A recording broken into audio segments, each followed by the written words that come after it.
Hello friends, મૈતુસ કિચનમાં સ્વાગત છે તમારું। આજે ફરીવાર આપણે એક નવી રેસીપી જોવા જઈ રહ્યા છીએ અને આ રેસીપીનું નામ છે કુરકુરી ભીંડી। આ રેસીપી કઈ રીતે બનાવવી અને સાથે સાથે કઈ કઈ વસ્તુનું ધ્યાન રાખવું એ બધું જ આપણે આ વિડીયોમાં કવર કરવાના છીએ। તો ચાલો આ રેસીપી બનાવવાની શરૂઆત કરીએ અને સૌથી પહેલાં બધા ઇન્ગ્રીડિયન્ટ્સ જોઈ લઈએ। અહીંયા આપણે એક ડ્રાય મસાલો રેડી કરવાનો છે। એની માટે મેં 2 ટેબલસ્પૂન સિંગદાણા લીધા છે, 2 ટેબલસ્પૂન તલ છે, 2 ટેબલસ્પૂન સૂકું ખોબરું, 8 થી 10 કળી લસણ અને 1 ઇંચ આદુનો ટુકડો, સ્વાદ અનુસાર મીઠું અને અડધી ચમચી જેટલી સાકર લીધી છે। સાથે જ અહીંયા અડધી ચમચી જેટલી હળદર, 1 ચમચી લાલ મરચું, 1 ચમચી ધાણા જીરું અને અડધી ચમચી ગરમ મસાલો લીધો છે।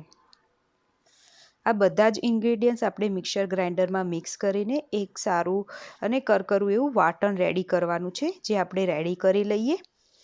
મેં મિશ્રણ અહીંયા રેડી કરી લીધું છે। કલર ખૂબ જ સરસ આવ્યો છે। આ મિશ્રણ રેડી કરતી વખતે એક વાત ખૂબ જ ધ્યાન રાખવા જેવી છે કે આનું ખૂબ ફાઇન પેસ્ટ નથી કરવાની, આ રીતે એને કરકરો જ દળવાનું છે, જેથી જ્યારે આપણે એને ભીંડામાં એડ કરીએ તો સબ્જીનો ટેસ્ટ ખૂબ જ સરસ આવે। અહીંયા મેં 250 ગ્રામ ભીંડા લીધા છે, જેને આ રીતે ઊભા ચીરીને રેડી કરીને રાખ્યા છે। સાથે જ આપણો મસાલો પણ રેડી છે। હવે ફાઇનલી આપણે શરૂઆત કરીએ આપણી કુરકુરી ભીંડી બનાવવાની રેસીપીનો। અહીંયા આપણે વઘાર માટે 2 ટેબલસ્પૂન જેટલું તેલ લીધું છે, સ્વાદ અનુસાર મીઠું લીધું છે અને અડધી ચમચી જીરું લીધું છે।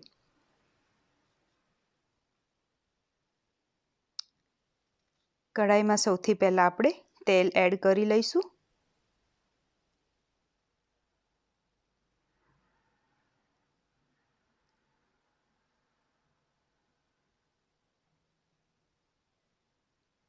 તેલ આપણું સરસ રીતે ગરમ થઈ જાય પછી આપણે એનો વઘાર કરવાનો છે, તો એની માટે આપણે એમાં જીરું એડ કરી લઈએ। જીરું સરસ ખીલી જાય પછી આપણે એમાં અડધી ચમચી જેટલી હળદર વઘારમાં જ એડ કરી લેવાની છે, જેથી એનો કલર ખૂબ જ સરસ આવે। હળદર એડ કર્યા પછી હવે આપણે એમાં સુધારેલા ભીંડા એડ કરી લઈશું અને સાથે જ એને મિક્સ પણ કરી લઈએ।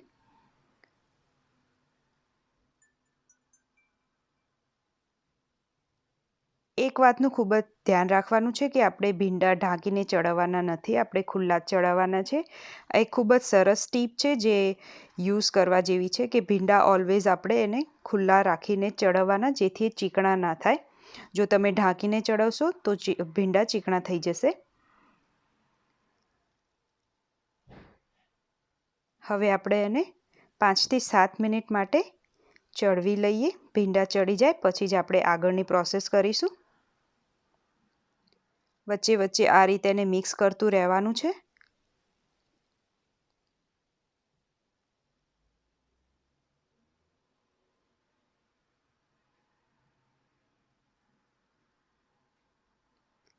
પાંચથી 7 મિનિટ થયા પછી તમે જોઈ શકો છો કે ભીંડાની ક્વોન્ટિટી થોડી ઓછી થઈ ગઈ છે અને ભીંડા ચડી પણ ગયા છે। સાથે તમે એ પણ નોટિસ કર્યું હશે કે આપણા ભીંડા ચીકણા નથી થયા। હવે આપણે એમાં સ્વાદ અનુસાર મીઠું એડ કરી લઈશું અને જે આપણે મસાલો રેડી કર્યો હતો એ પણ એડ કરી લેવાનો છે। હવે આપણે બધું જ મિક્સ કરી લઈએ।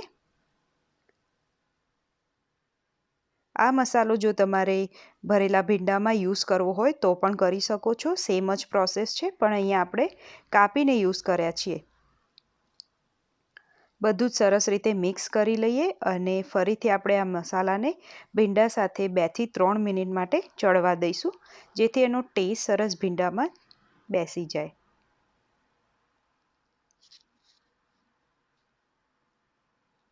બે થી 3 મિનિટ થઈ ગઈ છે। ફરીવાર આપણે એને મિક્સ કરી લઈશું। આપણું શાક ઓલમોસ્ટ રેડી થઈ ગયું છે। હવે આપણે એને સર્વ કરવાની તૈયારી કરીએ।